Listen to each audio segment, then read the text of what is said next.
So before this event, when was the last time Eagles podiumed at a GBHL 100? So it skipped a whole entire What the edition, previous one? and it was yours truly, and that's the only other time that Eagles have Wow, he's podiumed. totally just gone into the history books to tip So That way, himself, ladies and ev- gents. everyone is in my coattails about 10 years too late.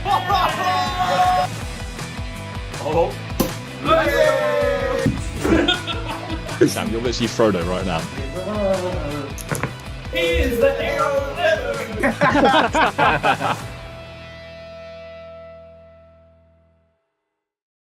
Hello, everyone, and welcome to another episode of the Gollum's Gamers podcast, where today we are going to be discussing Into the West, which is a 450-point event that took place last weekend in Cardiff with 130 players in attendance.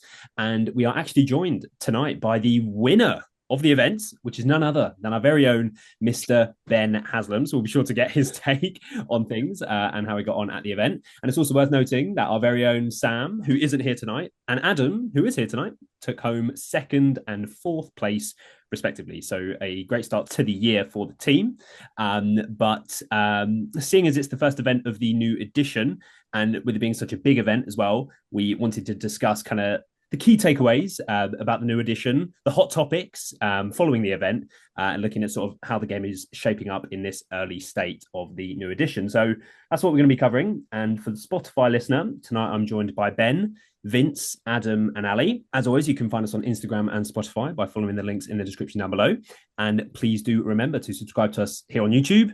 Over 60% of everyone who watches isn't actually subscribed. So if you do enjoy all of the MESBG content that we do make, then please do remember to subscribe. So for anyone that hasn't seen the results from Into the West yet, I'll leave a link in the description to the event page where there's more information on the lists and everything, as we already looked at lots of the lists in our event preview episodes.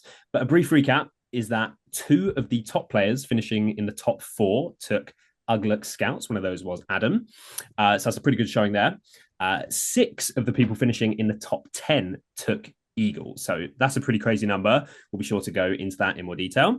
But it was Ben with his Garrison of Dale list that won Into the West and took home those juicy 100 GBHL points. So I wanted to start with you, Ben. How did you find kind of using Dale over the weekend? I believe that was the list that Ali King went on record as saying would not win Into the West, if I got that right from the... No, you got that wrong. That is Adam, you have to back me up here. That was I said Eagles wouldn't win. That is false information. The viewers will know. I will settle this. By plugging the preview episode, Yeah, where you can find out what Ali really said. I wasn't on the preview I episode. set you up for that. Oh, were you not? No.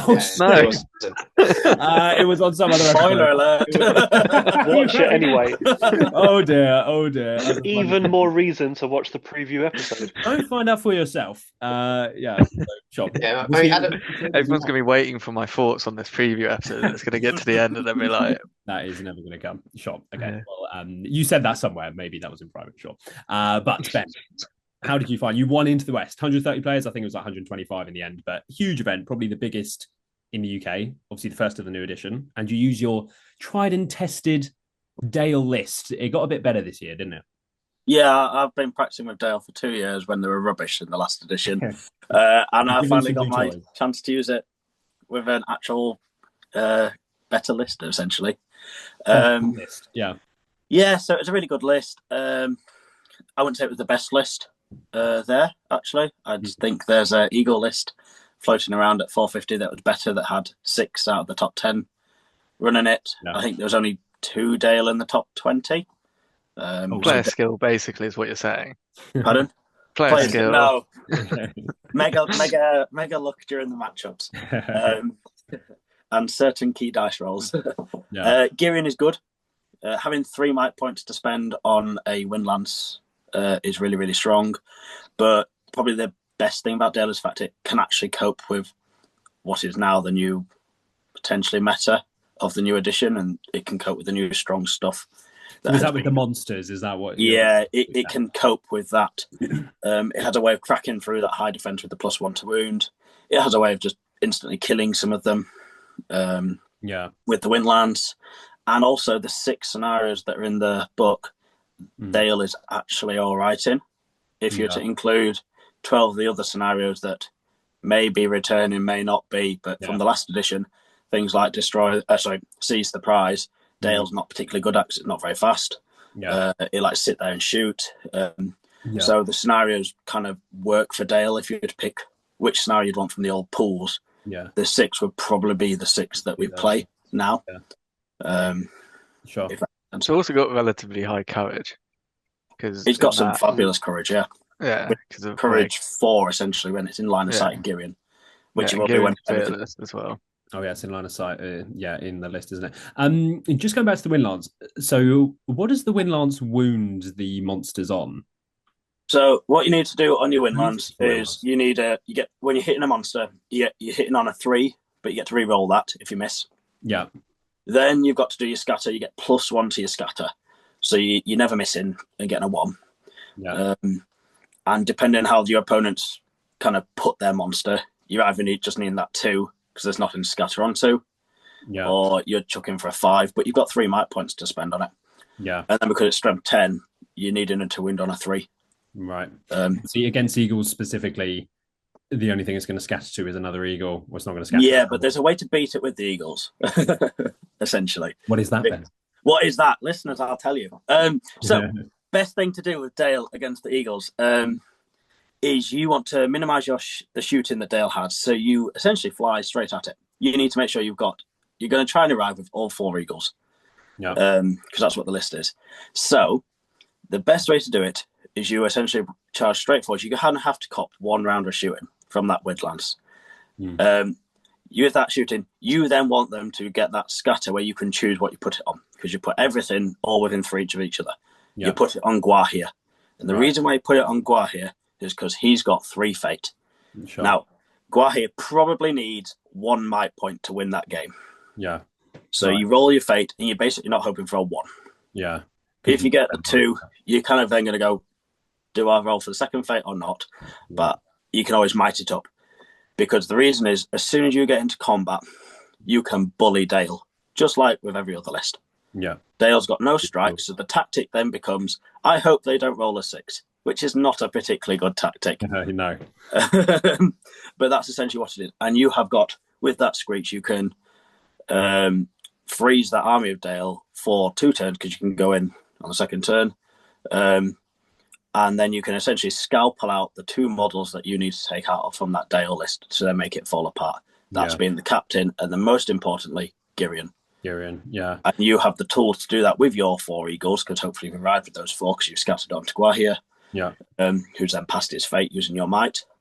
And you can then get Girion out through barges or hurls. Yeah. And then once he goes down, that's obviously really good.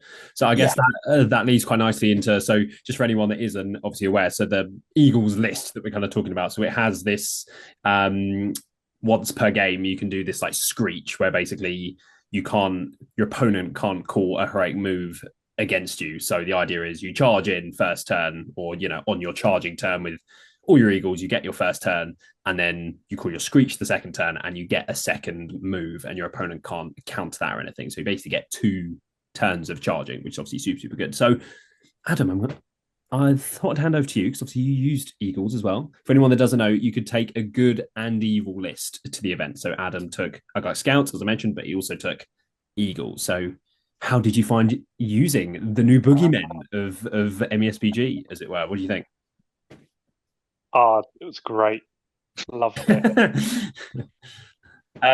First game, using the Eagles, I charged into an Urukai captain, and he countercharged with 1 guy, because what you're talking about, Ben, there, where you have 2 turns where you charge, the problem is when you're getting outshot, you do need to sometimes charge on a turn where you have moved first.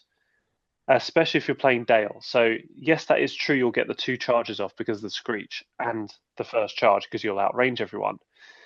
However, it's not to say it can't be countered. So first turn I charge in, I lose every fight, and it just rolls three wounds with 3 attacks and just kills an eagle. And then the way eagles work is quite interesting, where so long as you prevent traps by creating little walls and going into the right places and then flying away and then choosing another place to fight, so long as you don't get trapped, there's very little that can take you out apart from people just sixing. Yeah. Your And battle. Sorry to jump in, Adam. Your battle line is quite long with an eagle line. very, If because they all you fly can in a line, because the base are so fat and they can put the exactly. gaps between them, it's really hard to get around them. And when you're playing with the terrain that was on into the west, which is not just a barren desert, it actually had terrain. It is so hard to get around them, and then that's when Adam can start doing his toys again. So yeah, I'll let you keep continuing. Yeah, no, exactly. So you can actually keep the eagles sort of 0.9 of an inch apart. Mm. And yes, it means if you lose a move off, they can tag two eagles. But more importantly, because of the way hurl is so precise now, and barge is open to interpretation, there were a few conversations That had. is traditional for Barge, though. Yeah. Yeah. Oh yeah, as you were, gents. Yeah. And I think eagles are really, really fun at the moment. But actually, I lost the first game with the eagles. Just yeah, people can still if people roll sixes and you roll not sixes, they will eventually kill you. I mean, that's what happens. They're two attack models. However, the flexibility of eagles and the screech and their intelligence, all of that combined is so good. You can end up doing moves which are uncounterable. And my old favorite list was Pits. Mm. I must say, I do like the Eagles list. Adam loves his non-player game I experience. love Oh, Yeah, I take the classic. next turn prior. Thank you. Yeah. Yeah, The I big love play. movement shenanigans. it's like I want to play. You can just Yeah, stand you can do there. It's not a movement shenanigan. It's just It's just stopping oh, you them don't get to playing. play. Yeah, thank you. Your Yeah. hero's dead. Oh, you've been azogged. So Adam, What just did I say? so you were talking about the intelligence of the eagle. So is that referring to like when they're trying to hurl? Because like it's an intelligence test. Because obviously for like troll, Yeah. for example, like that's kind of a negative that they have to try pass the test. Is it also an intelligence test for barging, or is that not? No, just for hurls, just for hurls. Sure. But what's great about it is because you can literally hurl over models. Mm. You don't. This is stupid, by the way. You only need line of sight, so you could be literally throwing over a model over a wall and then landing on the guy on the other side if there's this tiny window that you can see him. Really? So it could be a huge building that you physically like cannot chuck it over, but there's a window. Yeah, you could have a whole you could have like a mimikill in the way, and you can throw it over the mimikill, and then Well, so long as you can see under the mimikill. Yeah, as long as you can see it, and it is just a bit ridiculous. You know, it's good. Well, this man here, he likes a bit of basketball, doesn't he? Yes, no, I mean, Kobeing the fucking Kobe into the Witch King on horse. I've got a basketball back there. So yeah, constantly just hurling into the striker, right, and just keeping him on his arse. You can only target the same model once per turn, but that's fine. Just get him on his arse. You don't even need to do a wound. If you do a wound, it's bonus. Just get him on her arse. Yeah. You just keep, trying not to die, just moving them around the board with your barges and things. Yeah. It's really good fun. Obviously, we've mentioned about the Eagles being, very good and things. Obviously, there were 6 of the top 10. So it was really 5 of the top 10 was the actual Eagles list. And then there was a 6th list that was Raddy on Eagle with Guahir and 1 Eagle. So 6 really. But obviously it is at low points. Obviously 450 for this edition especially is like really, really low. So whether that translates over to many more points levels at all is probably fairly unlikely. But so Ents also did pretty well in terms of Jasmine did pretty well. Well, it wasn't just Jasmine. There was about 4 or 5 players who were in the top sort of quartile of tables. Yeah.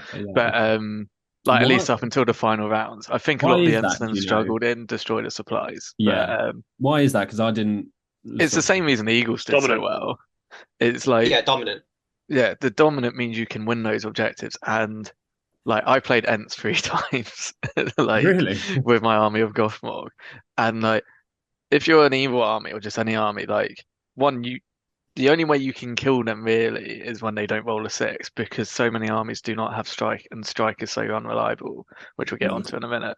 Mm. But it's the fact they just cause terror as well. Is they're going like, if you all charge, like you want to try and gang up on someone, like you can't use your spear supports anymore because it just means they kill you quicker. Now, this is coming Uh, from a man, sorry, that played 3 times against Ents and yeah. terrifying models with Army of Gotham. Oh, By but the I way, mean, as in like, if you want to kill these models, you kind of have to be able to guarantee to win that combat, which you can't because of their high yeah, fight because that, value. yeah, yeah, So you're then sort of playing a game of trying to keep enough of your army alive that you don't break and you still have enough models on the objectives. But yeah. because of where like Eagles and Ents will now count as 3 or higher often, it means that it's actually really hard to do that at low points. Mm. Yeah. I think when we go up points, Eagles will probably still do quite well, but I think like Ents will drop off a bit more Yeah. as more things come into the game that can kill them. Because at 450 points, most armies will have one threat maximum that can outfight or kill an eagle, sort of. Whereas, which means that you can easily gang up and kill that one, or just like Adam says, hurl a model at him. Whereas once you go higher points, there'll be 2 or 3 of those models, and there'll be a lot more infantry on the board anyway. So I think Where do they'll we struggle a bit more. where do we think sort of Eagles maybe caps out at? You were saying you think it'd maybe do, decent still a little bit further out, but like, do we think past 650 it's gonna? I think 600 they're still pretty good. Um, I it's hard to say without actually playing it, but I think once you get to 700, 800, and like the armies have the tools to deal with It's gonna be Guire. more, to worry about. I think 'Cause what 600 because what you do is you yeah, just add 2 fledglings. So the last scenario was destroy the supplies, which I genuinely think Eagles probably shouldn't be winning that one because it's a 25% end condition. And if you bubble wrap around 2 objectives with enough models, the Eagles are going to struggle to get to them. So even with Barge, but the Barge rules we'll go into probably a bit later. They are a little bit ambiguous. we could probably do a separate video on monsters and how that works Well, rather than get bogged down we could on go it. into sort of we're on the whole like monsters sort of bit now. So I mean, because Do we want to do a pop quiz? So before this event, when was the last time Eagles podiumed at a GBHL 100? 100. So when you say Eagles, it's not a list that A includes pure Eagles list. because that would have been quite recently. Fuck knows. I don't know. This edition? No. No. So it skipped a whole entire edition. Yeah. And it was yours truly. And that's the only other time that Eagles have Wow, he's podiumed. totally just gone into the history books to hit himself, So ladies and gents. everyone is in my coat trails about 10 years too late. Because I spent a whole year using them to like 10 or 11 tournaments and I got one sort of podium with them. Only Ali King would bring up history from 10 years ago. Back when I was relevant and good at the game.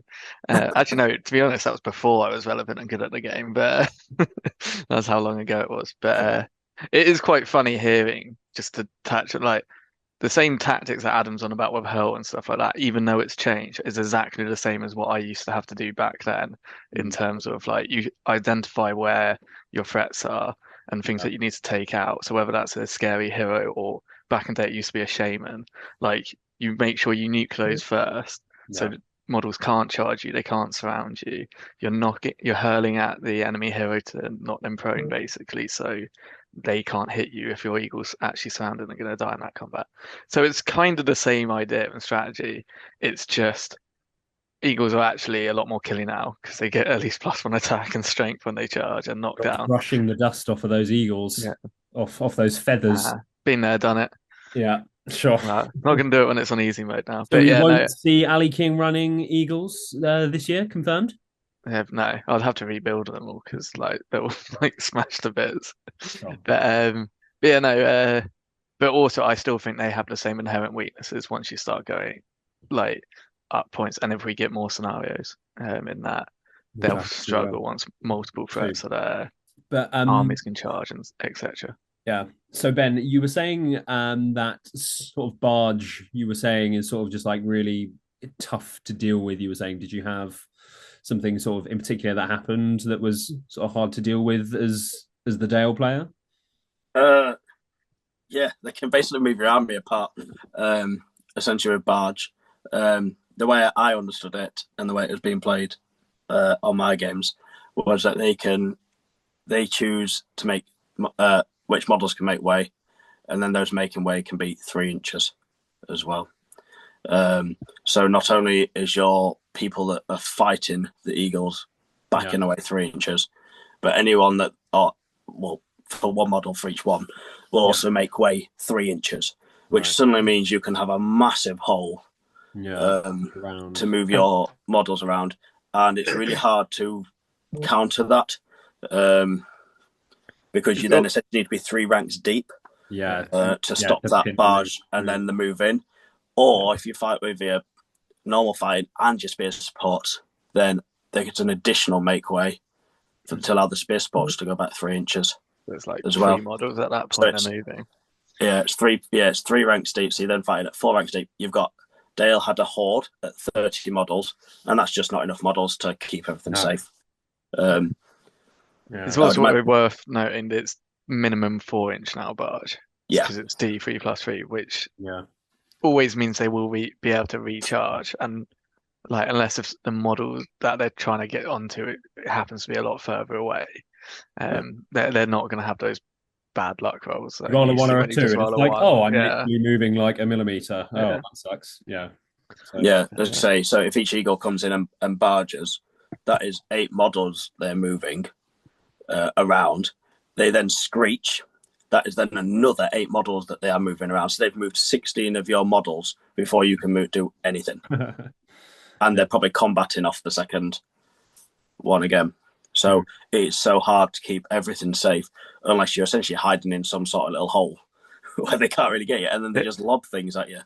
The only way that I found to counter the barge, obviously this was against Ents, not Eagles, was literally do what like it's previously known as the anti-fly formation, where you literally, so you do not have like a shield wall line, you're literally scattered everywhere, and there's just too many models then for them to cleanly flip through or land and stuff like that. It's just like swarming from everywhere. So which admittedly, because it doesn't hurt your army that much against a pure eagle army or pure monster list. It may not really work if you have a sort of pseudo kind of monsters and troops, but yeah, that was the only effective way I found in my 3 games of stopping barge. Really, that's what I do. You have to spread out until and endure until you've kind of gone through that piercing cry turn, and then you've got to make sure you've still got that might, and then we're on to roll move offs. Which is why Black wants that one move might for that next move off. So Adam, were you finding it quite easy with barge then, to sort of carve through and move things around and do what you wanted to do? So I played 3 games with Eagles and 4 with Uguk Scouts. So actually, Barge didn't come into my games that much, except the last game against Will, where I tried to kill his heroes. And in that, even though he had 40 guys, because it was destroy supplies, he had to spread out a little bit. So Barge, I did Barge a little bit, but it's more the piercing cry turn is what really separates it from the rest, because it can just cause, even if you go in and you completely fluff, you've just got another turn to reset. That's the thing. And it just buys you time to then make sure you're attacking a flank or attacking a hero which can't be defended and can't be countered. And like I said, if you're going in with 3 attacks, it's very fluffable. Guai here is now at 4 attacks. That's something no one's mentioned yet. That, I think he only won about half his fights for me, but genuinely, that extra attack just adds so much. Must have been pretty good overall. Adds so much. Like, it's such a strong list. I think it probably caps out about 600, because I think it ultimately only has 3 might. And it's interesting that a Radagast Alliance did well, because they don't have the Screech, but they do have 6 might. So I guess that's why.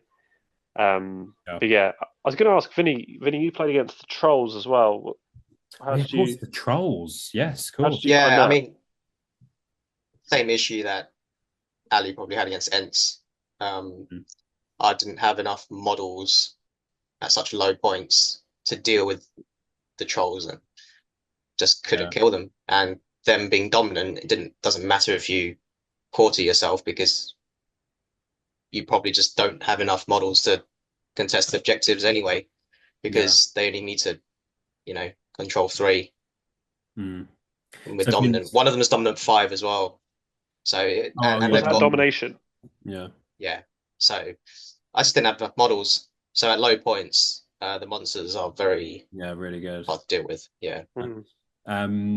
So Vince, your prediction on Jay not winning into the rest, his run ending, came true with Well, the trolls. yeah, I don't know what he played, but the trolls did seem to be pretty good. I mean, Good. with 3 might each, they are quite reliable as well. I think they came It's a very good second at a upgrade tech. 90 as well this weekend, I think. Or The they won. Eagles. No, the trolls, I think. Yeah, they did quite well. They But played 90. to be fair to Jay, he was playing with one leg, so He was.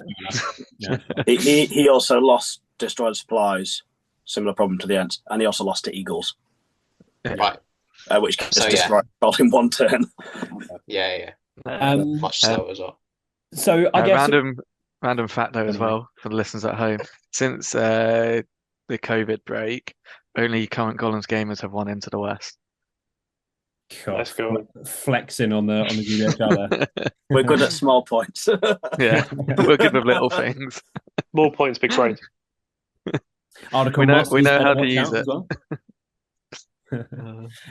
So I guess moving on from the Eagles, that's been a pretty sort of hot topic, it seems, on all the Facebook groups and everything about the Eagles following into the West. Obviously, they've done super well. I guess it ties quite nicely into, so we mentioned about how sort of good the dominant rule is. Obviously, I think a very big dominant is so good. Seeing it over the weekend was probably that it was on all the monsters, but what do we think, sort of how it's playing out? Well, from my experience, it was mainly against monsters, the actual dominant rule, but genuinely, I'd forgotten about it in our first game where it was relevant until like halfway through the game when my opponent was like, "Oh yeah, because I got the middle because I'm dominant 7 on Treebird," and I was like, "Oh yeah, I forgot about that. I was feeling really confident in this game up until this moment." And it's just like, in your head, you're like, okay, you've got one model there. I've got yeah, sure. Yeah, I win 7-4. No, yeah, good game. I was literally just going to have like 2 man and just run onto that objective, and it's just like, yeah, cock. And like, so yeah, like it does make a huge difference actually, especially when, I mean, I didn't play against any multi-dominant things like the Rohan list or sort of Guard of the Fountain Court. Yeah. But I do think once we'll start seeing a lot more of those models dropped into armies once we get higher points, which will make a difference. But you won't notice it when you just look at the army, because it's a thing that you only realize when you get towards that mid-end game stage and you're trying to calculate how many models do I need on that objective. Yeah, you've got to sort of keep track of, like, obviously if it's a whole army like the Defenders of the Hornburg thing and it's just everywhere, but let's say it's a Ministerial list and they've added in 4 or 5 Fountain Court, let's say, you've got to kind of track where they are and sort of keep on top of that, and it's another layer of sort of planning. Yeah, they tried to make the game more simple, didn't they, and streamlined. And whilst they have done that in some ways, for sure. They have, but in Recon against the Trolls, I spent the most of the hour and a half counting up to 11 to make sure I got more than 11 off the board edge because of the dominant, and that was all that was going through my head was which one's each one worth it, dominant, and it was Ben's there going, I can't go past 10. God damn it. Whereas Adam, like being Norfolk, he's got 11, so he's fine. Vince, do you guys have any experience playing against dominant? What do you think? I wasn't at the event, so apart from the Trolls, but I just wanted to ask, how do you beat Eagles at Recon now? With the dominant, you sit there with your Windlands, you go and you just hope that you're rolling enough hits. I mean, it's just unwinnable, isn't it? Really? No, you still have twice the amount of models than they do dominant. Well, for a turn. Yeah. But again, this is going to come down to points sort of thing. Like it's going, like at low points, you probably have to kill an eagle, and then just send some guys off. I guess I'm saying at low points, how do you beat eagles at Recon? It seems take another eagle. It seems almost impossible in my mind, anyway. Unless, as Ben said, you've got ridiculous shooting or I mean, the don't thing know. is, if you've got like some of the horde lists, like the 40 model Dunland army we were on But about, you have enough even models you can so, scatter and run. even Um, so, all they need to do is kill enough, and because with the dominant, they kill enough, which isn't hard for eagles, and then fly off, and you oh can't yeah, do but anything as to in stop like it. they need to kill if you've got that many models over like sort of they need to kill 25. So if you just fully scatter and then just peg it up the board, the But it takes Eagles, so long in yeah, but the recon, Eagles are especially. limited to killing like one model a turn. Uh, like unless if they do a heroic combat, if you do it properly. I mean, put it this way, it's not simple. Yeah, Mhm. I don't think Uh, so. Yeah. uh, So I guess one thing, Adam, I just wanted to ask you sort of briefly. So two of the top four lists, or two of the top four placings, were also using Ugluk scouts. Do you want to give us Yeah. kind of a brief, just sort of rundown on how the list went and everything in the new edition, the new Ugluk Yeah, changes? yeah, mate. I was actually reading Ugluk's rules as I was setting up. I didn't realize how good he is. Vince was telling me that I was borrowed Vince's army basically, and yeah, cheers, Vince. That was really, really good. Like Ugluk Scouts is so good at 450. I took 40 models, uh, get 7 might, got March on all my heroes. It's amazing, and yeah, really, really good. Played for 1-4. Um, yeah, honestly, Ugluk Scouts was genuinely playing on easy mode. thing things Iglot Scouts was good last edition, Yeah. and now it doesn't have the Yes. same counters, and arguably it's gotten slightly better. Um, Yeah. so that's why one wasn't Iglot Scouts like the most popular evil list. Yeah. No, it was No, Lurtzer Lurtzers. Scouts. Lurster Let's just Scouts. go. Yeah, and I was Uh, saying that Ugluk Scouts is just way better than yeah, Lurtzers. and it always Because has yeah, been. But yeah, There was a Lurtz's Scouts. So Lurtz's Scouts, there was like 13 of them at the event, which was like the highest represented list. So there was one in like the top 10 or the top 8. Yeah, Zahir was yeah, seventh. Yeah, Which is a hit. Yeah, in seventh, sure. Okay, yeah. So that did well. So The Ugly Scouts has a way of dealing with the monsters though as well. Yeah. Because not only is it that most damage they're on, I hope it doesn't roll a 6. Right now, I need to chuck a load of dice and get either 6s or 6s by 4s. Uglut can, for the sake of one orc, get himself +2 to wound on his Uruks. So suddenly you're bringing it down to 4s to kill off a monster. Yep. And it has a way of it's not foolproof, but it has a way of dealing with those monsters whilst also being maneuverable enough to do the objectives. So that is exactly. Uglut Scouts and Dale, they're kind of the two that actually have the thing to deal with the monsters or the big hero that's not just, I'll bring a bigger monster or a bigger hero. Yeah. Because strike snap. that said, when I played Jasmine, we played Recon, and she had the Ents, and I was too much of a wimp to take her on, so I thought I'd sort of run the gauntlet, and I just ran past her. I realised where she was going. She tried to spread out, but the speed of the list is too good. Yeah. So it's got One the thing I would speed. say about Ents, though, something that Ents have that Eagles don't, is they can get quite a lot of might. Not as much as 3 trolls. 3 trolls cap at 9. Ents cap at, is it 6? but at those points. 450, But one of the Ents, the Ent formerly known as Quick Beam, I think, RIP. Much seed. but has a free heroic move thing, which in one of my games against the Ents really made it very difficult for me to like run away, essentially, because it's like every time sort of I think if I take priority, choose to have it, he gets a free heroic move. And then so it's really hard to get away. And also, just as a side fact, which I didn't realize in that game, Treebeard has heroic march now, which makes sense when you think of last march at the end. He did lead the Yeah. whole assault. Well, it's called Last March of the Ents as well. Yeah, I know, Assault on but went a whole Legion. went a whole like edition or so without it. So, but yeah, no. So Ben, you had spoken about Heroic Strike. Was that somewhere we wanted to go next? I know Ali, you had mentioned that was something that you wanted to touch on, just how sort of the effects of the change sort of overall on the game, sort of having played out now over the course of an event. So I've got thoughts on this if no one else wants to jump in. So why I hand it over to you, Ali. I said Ben though. But yeah, Sit back, relax, and Enjoy Heroic the show, Strike. everyone. Yeah, Heroic Strike is a bit meh now, to put it one way, because of where it's only plus D3. If you're say fight 5 versus fight 7, which a lot of the armies would have found facing like some of these eagles, it's really not a reliable use of a might point.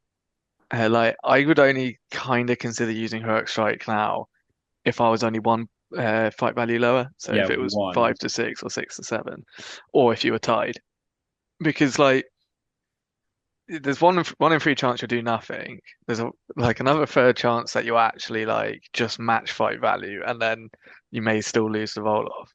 And then like so it's there going, you know what, that might is probably better spent on like maybe a heroic defense or bumping up a roll or something like that.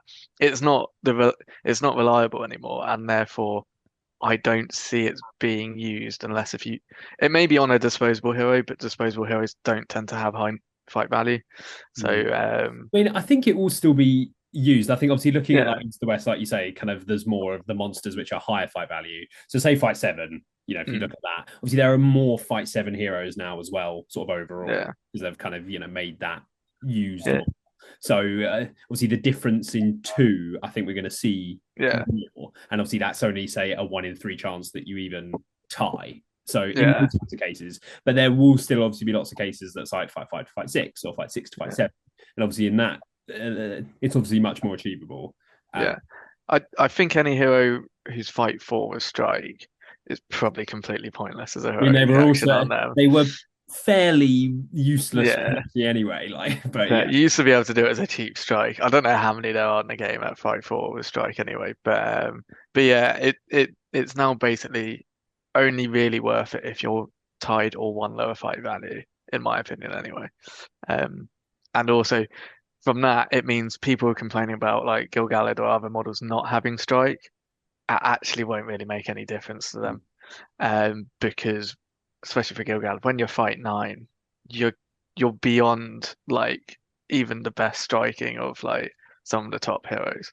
Like yeah, when you think these new fight 7 heroes will only beat you 1 out of 3 times, yeah. when they have spent a might point on it, Gil-galad will be like, yeah, Yeah. fair enough. A fight 6 hero has a 1 in 3 chance to tie, Yeah. and you have a mid weapon. Um, So like, yeah, Yeah, but it is what has contributed as well to making taking out those monsters a lot harder.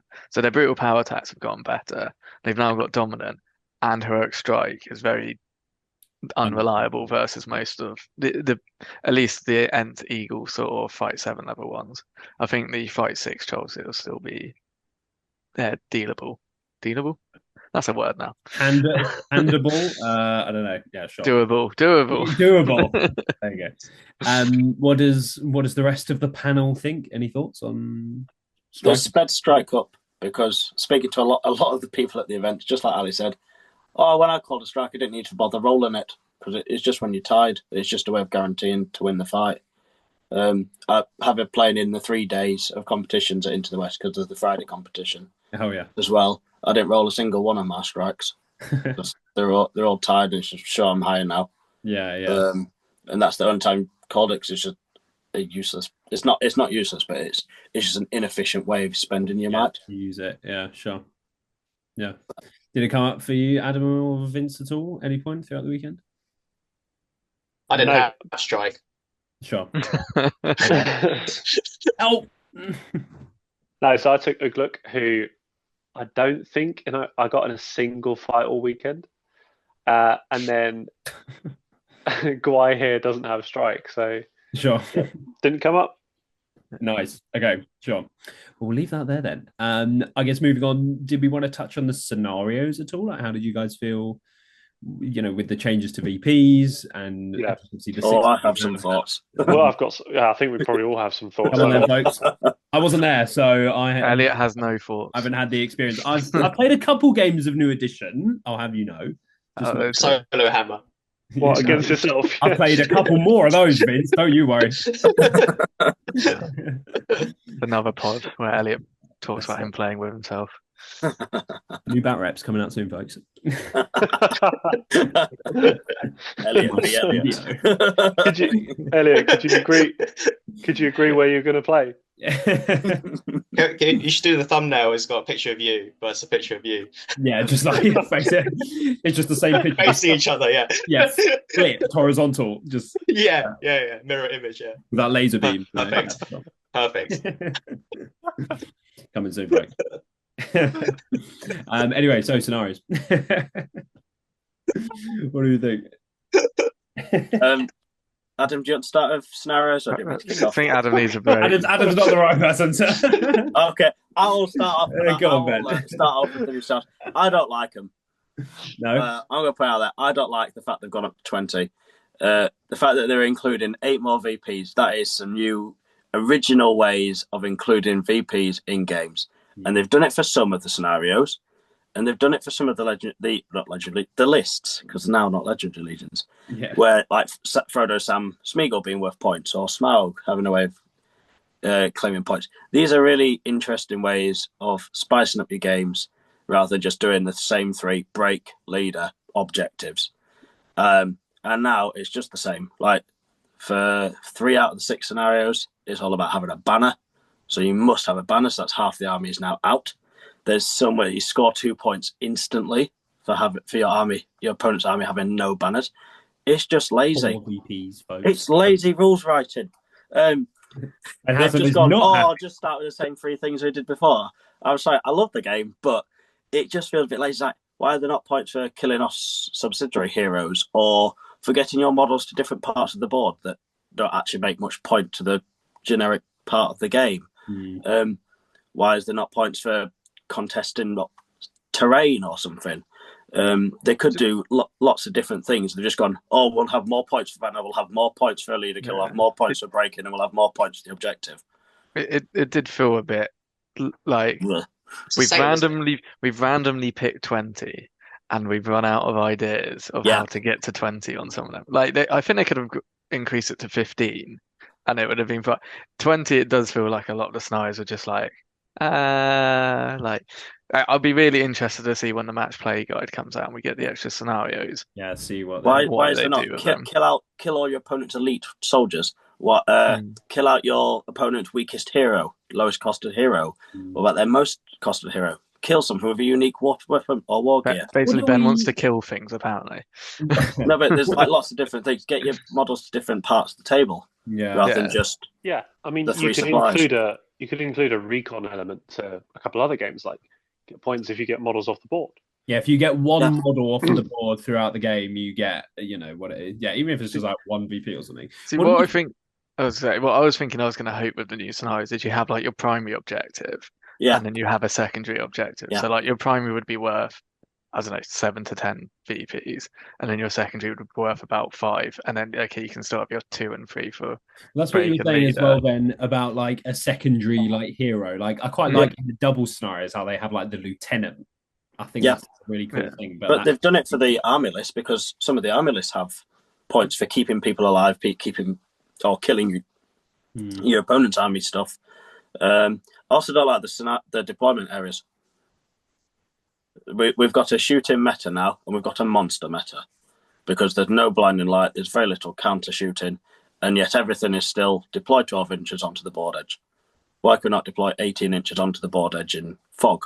So those who want to sit at the back, and those who don't want to shoot, and you've got less march, you've got less drum, you can't do the same thing together. So armies are now slower, as well as having less defense against archery.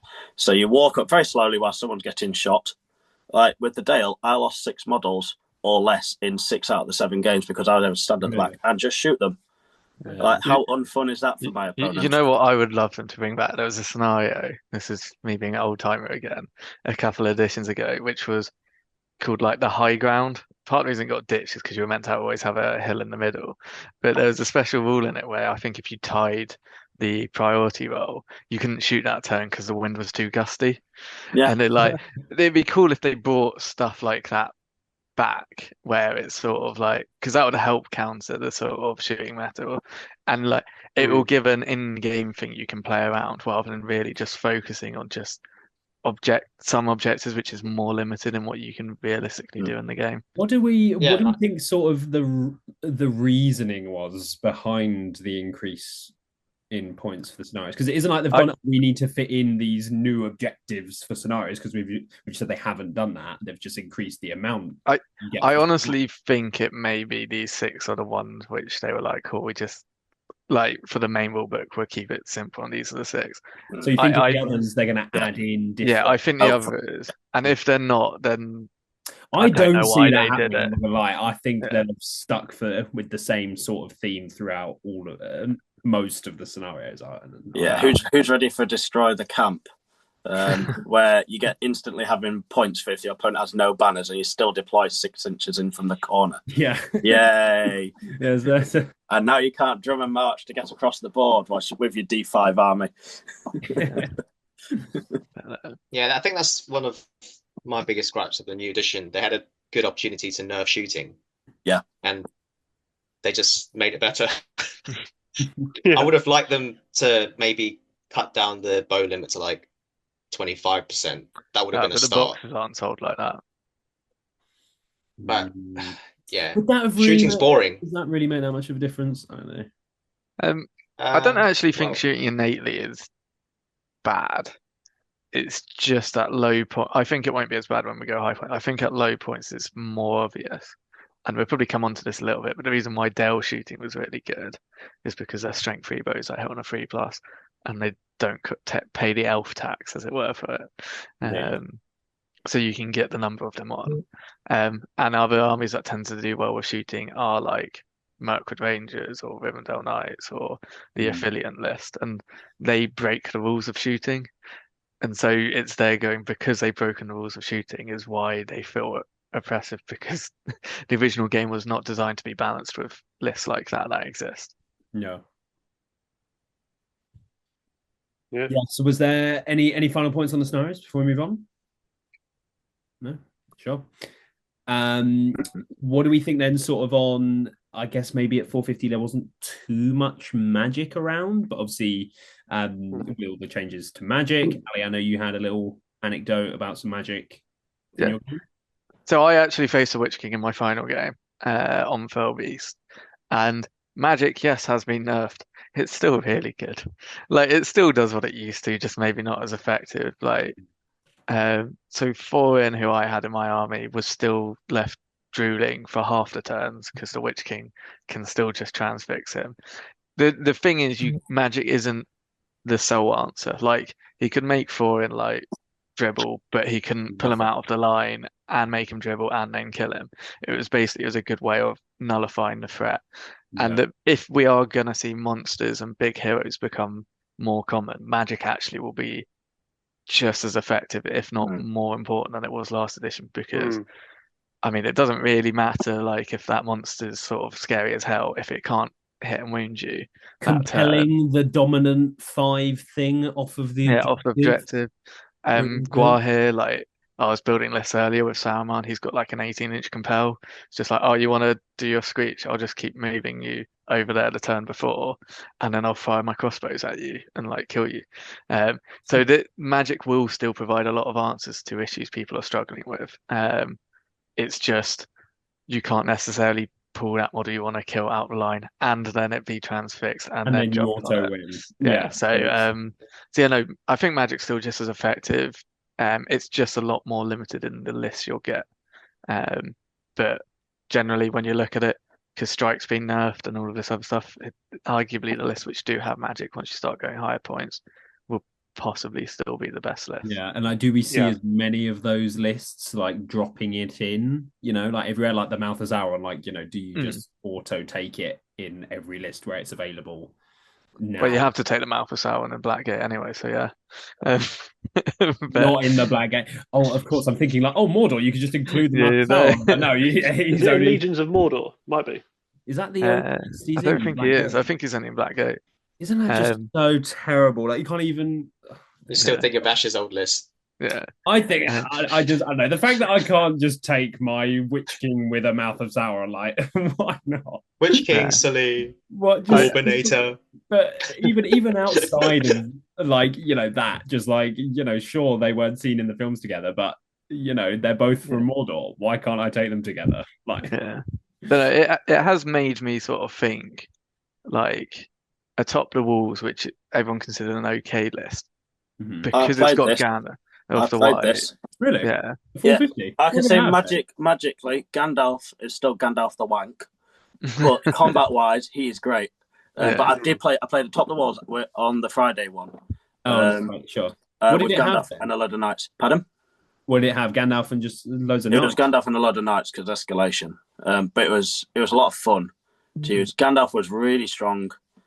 So is this sorry? combat-wise. So it's the atop the walls list. Yeah. It's all meant to be about the films. Yeah, and it's all They've that included all those knights that we saw atop the walls in Well, the Or films. or maybe they were recreating the fleeing from Osgiliath when Gandalf the White goes and Well, like that rescues all wasn't the atop the knights.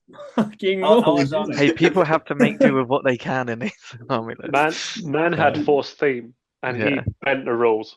Yeah. Mm. But But- no, I think can I- Ring.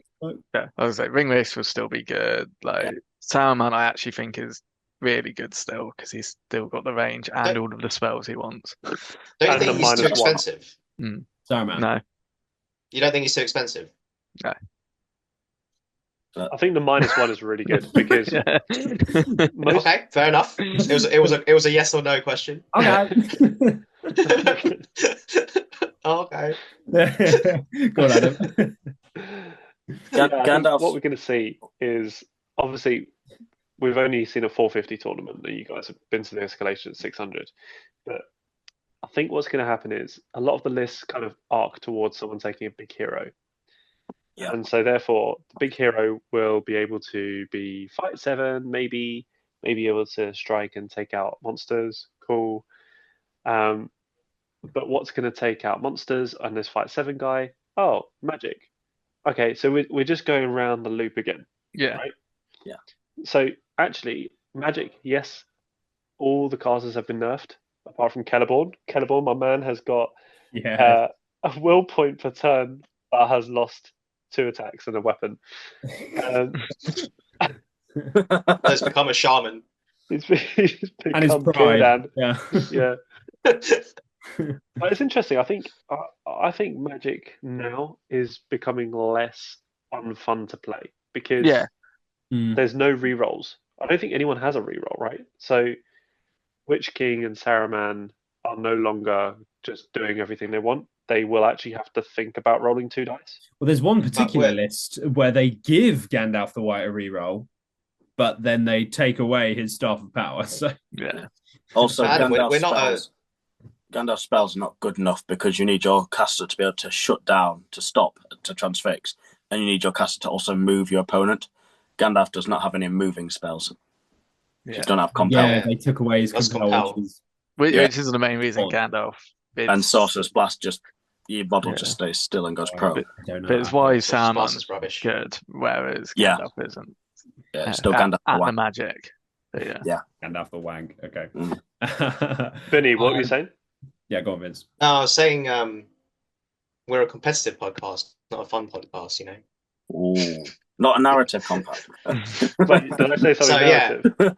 narrative? So so Magic, yeah. I mean the jury's still out for me. I'm not as So optimistic about the main thing with magic is it's going to be a lot harder to get in a lot of lists because half lists don't have it, and ring rates are fixed points values, or maybe have to go on fell beasts and stuff like that. Can't go, Exactly. 70 points. I'll get a Yeah. march Um, and 8 will points to compel your big hero.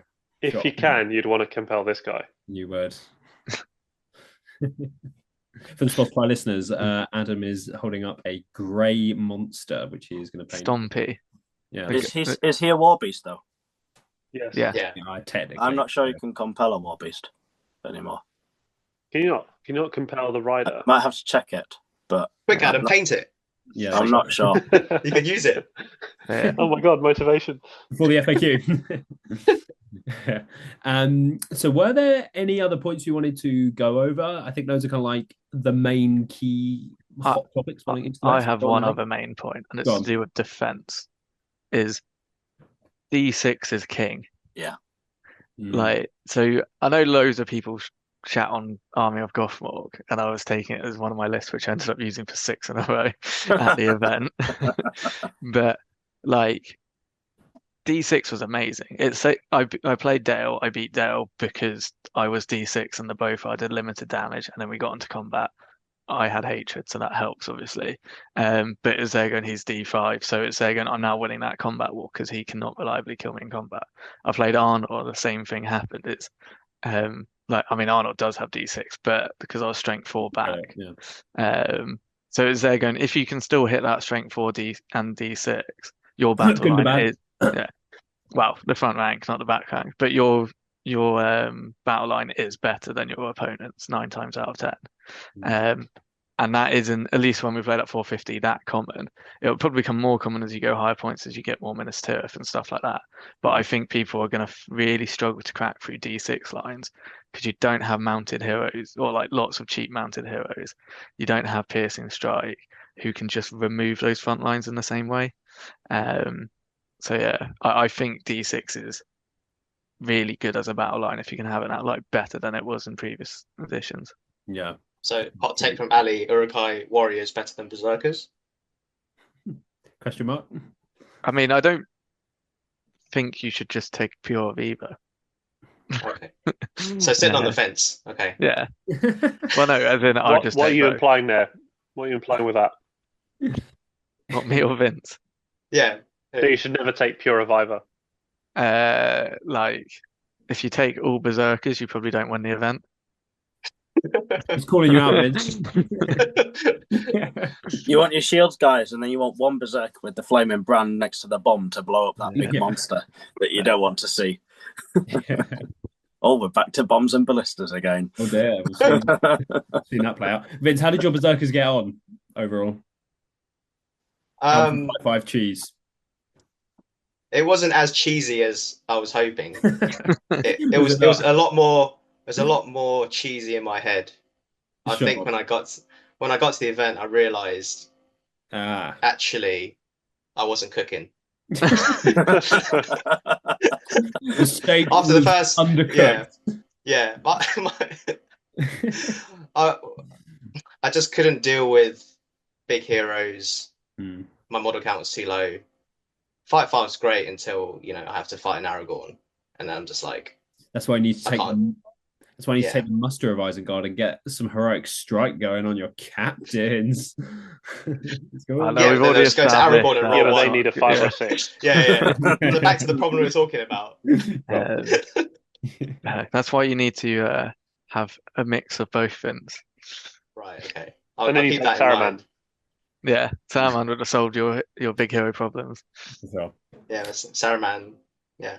Well, if we don't have any further points or anything, I think that's probably going to round us out. So again, obviously, big congrats to Mr. Ben Haslam for winning Into the West. Big round of applause to and also to Sam, who is not here, for coming second. Really, really well done to Sam. Solid showing for the start of 2025. Oh, I have one more point. Adam coming fourth. Go on, Ben. Close if us Sam out. Grattan had pulled out that performance at any point last year, we'd have won the team.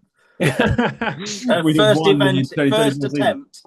When it's not important. He was just holding it back. It was so we could come third in the first year of the teams, then second, and then first in the third year. So we're getting started. But I think that is going to close us out. So I thought I'd mention as well, I should have probably said this at the start, but for anyone that's this deep into the episode, apologies that there was no stream at Into the West. I'd obviously promoted it previously. There was no stream. I wasn't at the event in the end. So but there will hopefully be another stream next month. So I will announce and things like that close to the time, but hopefully next month.